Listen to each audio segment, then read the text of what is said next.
Assalamualaikum warahmatullahi wabarakatuh.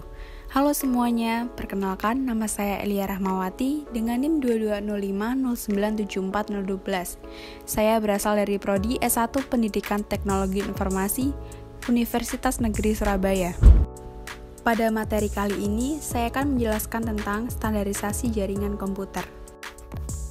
Apa sih pengertian dari standarisasi jaringan itu? Standarisasi jaringan merupakan sebuah aturan atau ketentuan yang diharuskan untuk dipatuhi oleh setiap brand. Standarisasi ini bisa disebut juga aturan main untuk jaringan komputer. Contohnya seperti saat kita membuat kabelan atau crimping UTP. Dalam proses pembuatan kabel ada dua standarisasi. Standarisasi ini harus kita ikuti untuk membuat sebuah kabelan, karena jika tidak sesuai dengan standarisasi yang ada, maka kabelan sudah pasti tidak bisa digunakan. Lalu di standar jaringan komputer ini ada beberapa pengertian umum juga. Yang pertama yaitu standar jaringan disebut juga protokol. Yang kedua, standarisasi kompatibilitas vendor-vendor hardware dan software. Yang ketiga, kebutuhan antar interkoneksi antar komputer. Dan yang terakhir, standar jaringan komputer membuat suatu standar agar produk dengan vendor berbeda dapat saling berkomunikasi. Kemudian ada konsep protokol. Yang pertama, protokol adalah suatu kumpulan aturan yang dapat dimengerti device untuk saling berkomunikasi. Dan yang kedua, masing-masing protokol mempunyai konsep yang berbeda, berkaitan dengan media maupun service yang digunakan dalam komunikasi jaringan. Lalu ada model OSI atau Open System Interconnection.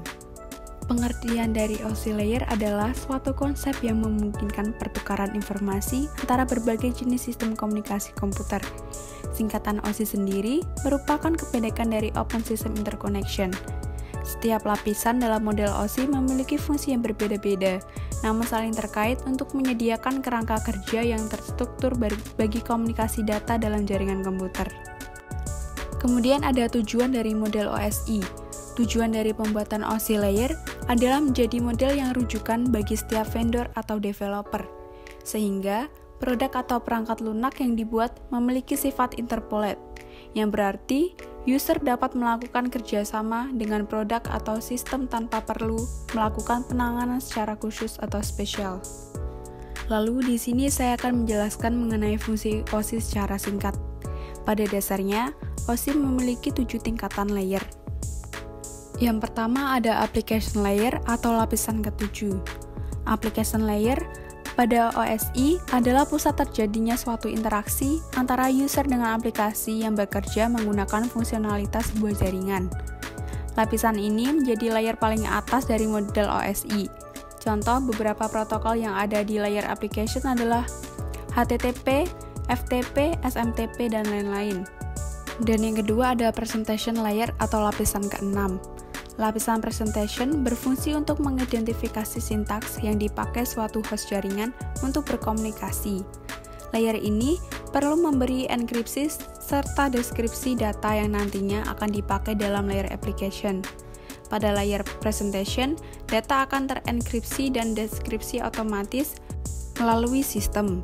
Beberapa protokol yang berada pada layer ini adalah TLS, SSL, dan lainnya. Dan yang ketiga ada session layer atau lapisan ke-5.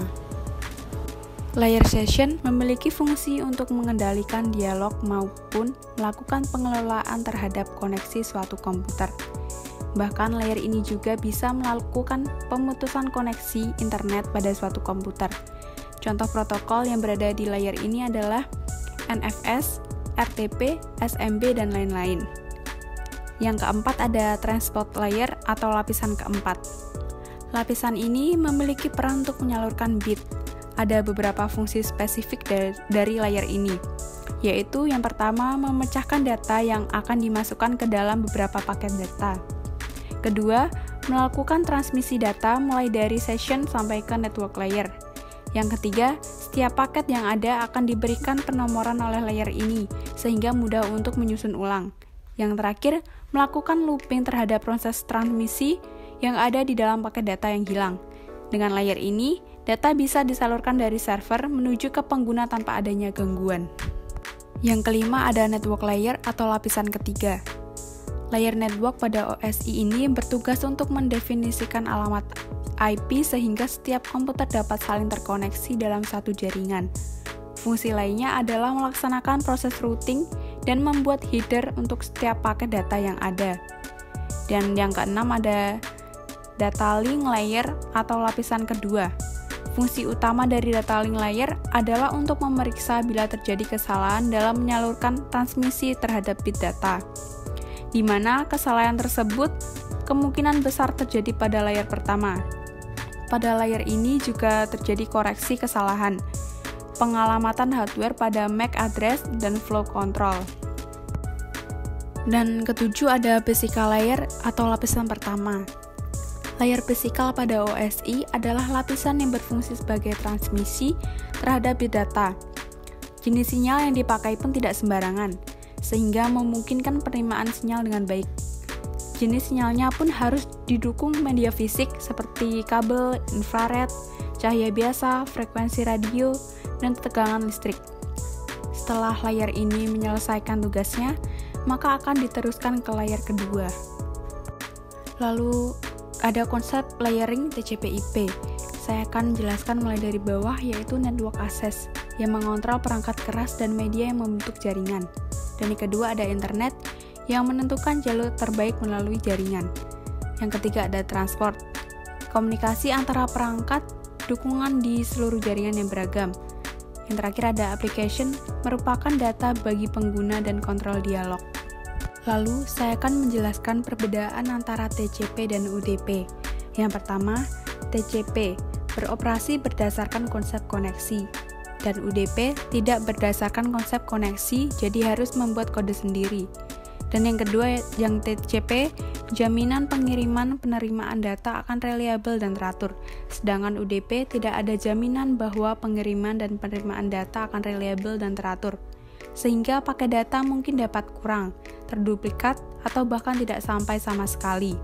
Dan yang ketiga, TCP secara otomatis memecah data ke dalam paket-paket. Di UDP, pemecahan ke dalam paket-paket dan proses pengirimannya dilakukan secara manual. Lalu yang keempat, di TCP tidak akan mengirimkan data terlalu cepat sehingga memberikan jaminan koneksi internet dapat menanganinya. Sedangkan di UDP harus membuat kepastian mengenai proses transfer data agar tidak terlalu cepat sehingga internet masih dapat menanganinya. Yang kelima, di TCP mudah digunakan transfer paket data seperti menulis dan membaca file. Sedangkan di UDP, jika paket data ada yang hilang, perlu dipikirkan di mana letak kesalahan yang terjadi dan mengirim ulang data yang diperlukan. Lalu ada network protokol. Di network protokol ini memiliki beberapa macam. Yang pertama yaitu Serial Line Internet Protocol atau SLIP. SLIP merupakan protokol yang memungkinkan pemindahan data IP melalui saluran telepon. Dan yang kedua yaitu Simple Mail Transfer Protocol atau SMTP.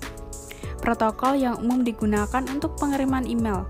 Protokol ini digunakan untuk mengirimkan data dari komputer pengirim email ke server email penerima.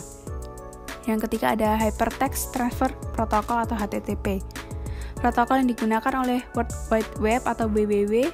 HTTP mendefinisikan bagaimana suatu pesan bisa di-format dan dikirimkan dari server ke klien. Yang keempat ada Telecommunication Network atau Telnet. Protokol jaringan yang digunakan di koneksi internet atau local area network. Kemudian ada File Transfer Protocol atau FTP. Protokol internet ini yang berjalan di lapisan aplikasi yang merupakan standar untuk pentransferan file komputer antar mesin-mesin dalam sebuah internet network. Yang keenam, ada Lightweight Directory Access Protocol atau LDAP. Protokol perangkat lunak untuk memungkinkan semua orang mencari resource, organisasi, perorangan, dan lainnya, seperti file atau printer di dalam jaringan baik di internet atau intranet. Yang ketujuh ada Secure Socket Layer atau SSL. Protokol jaringan yang paling banyak digunakan untuk enkripsi. Ditambah lagi, SSL digunakan tidak hanya keamanan koneksi web, tetapi untuk berbagai aplikasi yang memerlukan enkripsi jaringan end-to-end. Untuk memodifikasi SSL, Apache Linux dapat menggunakan perintah A2-dismod. Yang kedelapan ada Simple Network Monitoring Protocol atau SNMP. XMP. Protokol yang digunakan untuk monitoring device di jaringan. Contoh aplikasi yang menggunakan protokol ini adalah MRTG, Dedut, dan lain-lain. Lalu selanjutnya ada point-to-point protokol. Protokol enkapsulasi paket jaringan yang banyak digunakan pada Wide Area Network atau WAN.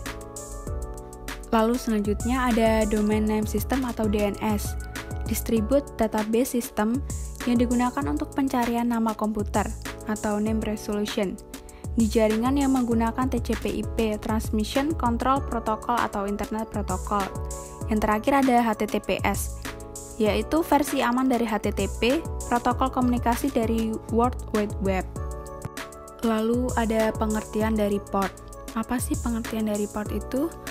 Dalam model jaringan TCP atau IP, sebuah port yaitu mekanisme yang mengizinkan sebuah komputer untuk mendukung beberapa sesi koneksi dengan komputer lainnya dan program di dalam jaringan.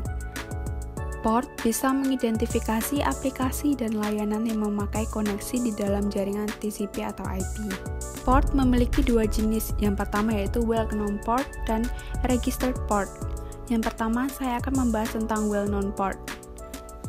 Well-known port ini memiliki range dari 0 sampai 1023. Yang kedua, merupakan port standar atau port umum yang sudah ditetapkan atau reserved oleh IANA atau Internet Assigned Number Authority. Yang terakhir yaitu hanya dapat diakses oleh sistem account atau root account. Kemudian ada registered port. Registered port ini memiliki range dari 1024 sampai 49151. Di registered port ini dapat diakses oleh program dengan program aplikasi yang digunakan oleh user account biasa. Mungkin itu saja yang bisa saya jelaskan mengenai materi standarisasi jaringan komputer. Terima kasih. Wassalamualaikum warahmatullahi wabarakatuh.